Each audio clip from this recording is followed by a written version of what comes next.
بات کی طرف آپ نے ہماری توجہ دلائی اس میں جی جناب محترم مفتی مشتاق شاہین صاحب آپ کی طرف آتے ہیں. والدہ اور والد کا جو ایک خصوصی مقام ہے الگ الگ دونوں کو ذرا میں ڈیفائن کروانا چاہ رہی ہوں. حدیث مبارکہ میں ماں کو 3 مرتبہ باپ پر فوقیت جو ہے وہ دی گئی ہے. کیوں دی گئی ہے؟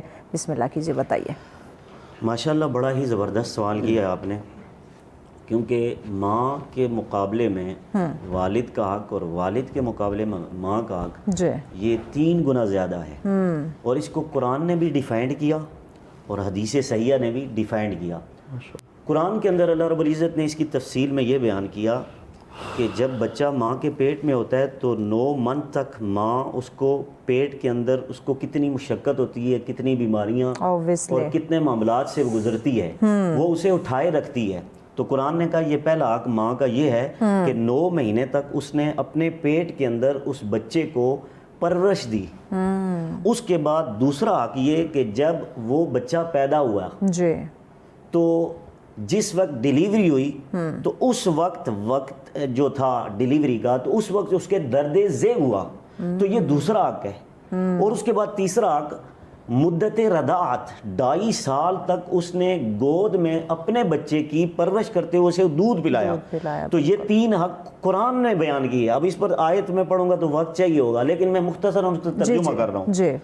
اسی کو ڈیفائنڈ کیا بخاری شریف کے اندر آقا کریم علیہ الصلوۃ والسلام کی حدیث 5571 اور مسلم شریف کے اندر 6500 پورا 6500 یعنی 65 نمبر حدیث ہے انٹرنیشنل نمبرنگ کے مطابق. یہ متفق علیہ بخاری اور مسلم کے اندر روایت موجود ہے.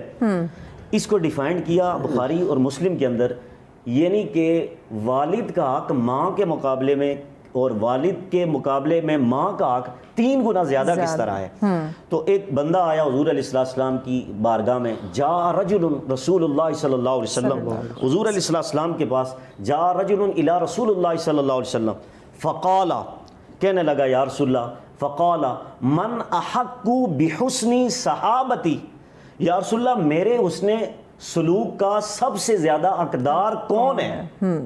اب پوری کائنات کو یہ یہاں پر عموم کا لفظ استعمال کیا کہ پوری کائنات میں سب سے زیادہ میرے احسانوں کا حق، جس کے ساتھ میں سب سے بڑھ کر احسان کروں، اس نے سلوک کروں، وہ کون ہے اس چیز کا حقدار.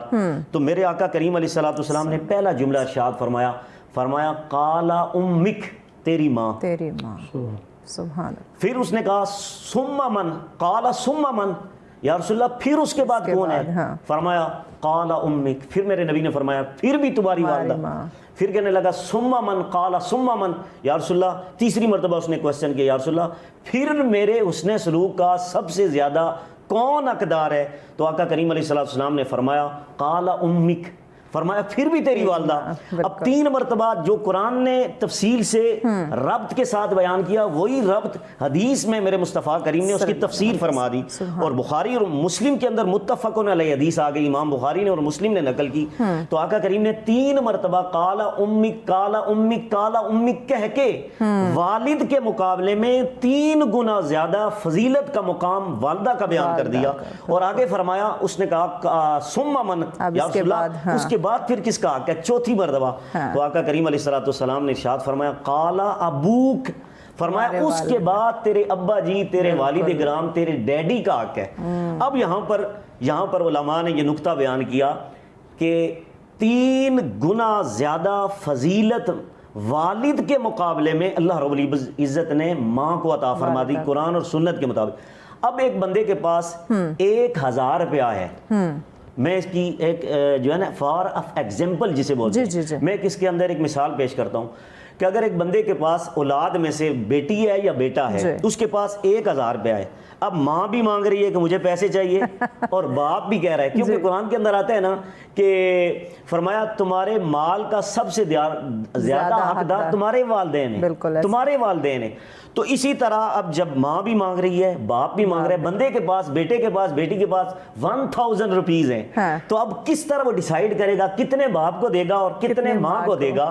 تو علماء نے اس قرآن اور حدیث کی، جو قرآن میں نے پڑھا اور حدیث جو پڑھی، اس کے مطابق رزلٹ اخذ کیا کہ ماں کو وہ 750 روپیہ دے گا، 3% زیادہ، اور 250 روپیہ والد کو دے گا. صحیح.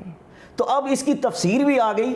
تو یہ حسن اخلاق کے معاملے میں قرآن و سنت نے ہماری جو رہنمائی کی ہے وہ 3 گنا فضیلت اسی وجہ سے ہے کہ ماں 3 پریشانیوں سے 3 مشقتوں سے قرآن کے مطابق گزرتی ہے, تو اس لیے 3 درجے اس کو زیادہ فضیلت اللہ رب العزت نے عطا ماشاءاللہ بڑی فرمائی. خوبصورتی کے ساتھ آپ نے بیان کیا.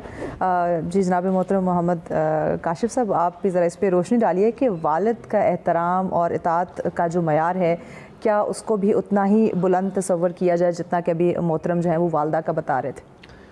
ہمارے زمانے کے اندر میں سمجھتا ہوں کہ فی زمانہ جو ایک ٹرینڈ سمجھ لیں یا ایک ایسا ایک سلسلہ چل پڑا ہے, جی والدین جب تک حیات ہوتے ہیں اس وقت تک ان کی قدر و قیمت نہیں جانی جاتی, اس وقت تک ان کو کوئی پہچانتا ہی نہیں, اور جب والد یا والدہ ان دونوں میں سے کوئی چلا جائے اس وقت بیٹا جناب دیگیں بھی لگا کے بیٹھا ہوگا, عوام کا اجتماع اکٹھا کر کے بیٹھا ہوگا, سب سے زیادہ والدہ کی